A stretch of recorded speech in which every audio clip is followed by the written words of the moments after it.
It's a U.S. Open. It's his first major. It's his second win. I could go on, and we can still continue to be surprised. Now, you shouldn't be surprised that Lucas Glover won a major, because this guy is very capable. I think the question about him over the last 4 years is why is his only win at Disney when he holed out a bunker shot on the last hole. He was good enough to be picked for a President's Game. He is a good player.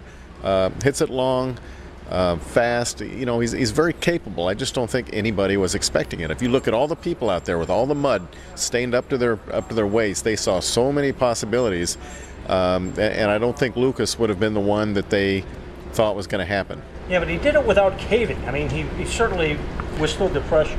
He did. He did his tumbling, if you will, early on in the round. Everybody did. I mean, I think when you look back at this U.S. Open, you know, when you take a guy like Tiger and you say, gee, if you look at it from the start of the round, all he had to shoot was, you know, this score, that score. It was hard out there. I think it's reflective in the scores. There was going to be bogeys. Lucas made them, and he kept his head to him. I mean, it was amazing to me when his foot slipped out him on the fourth tee that he got a nice break and managed to escape with par.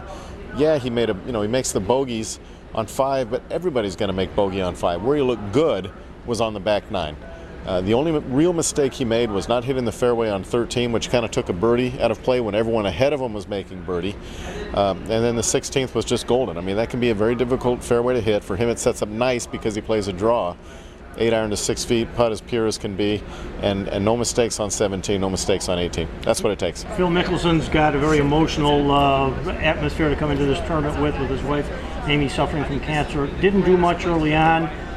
But boy, he makes a run at the end and gets himself in contention. Yeah, he was poised, and you knew where the pins were on the back, especially with the tee moved up on 13. That was going to be an easy birdie hole, and where it was set on 14, you knew there was a charge there, and he made it quick. I thought the moment that Phil won the U.S. Open, and I think a lot of people felt the same way, was when he knocked in that long putt on 12, because you knew he had 13 come up, and then when you hit a shot like that into 4 feet and make eagle, and suddenly you're tied for the lead, and everything was heading in his direction. I mean, it was all coming together, stars aligned, all that good stuff. I mean, you look at it, no one expects anything out of him this week because he's got so much commotion going on in his mind with Amy back home, etc.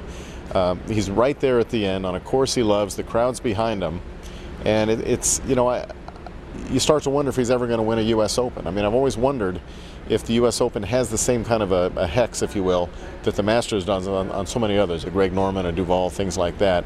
Everything was right there for Phil, and he didn't get it done. Even, Jim, if you go back to the first 2 days when he was on the great side of the draw and only got 1 under out of it, you kind of wonder if he didn't, make some mistakes there and not get as much out of it.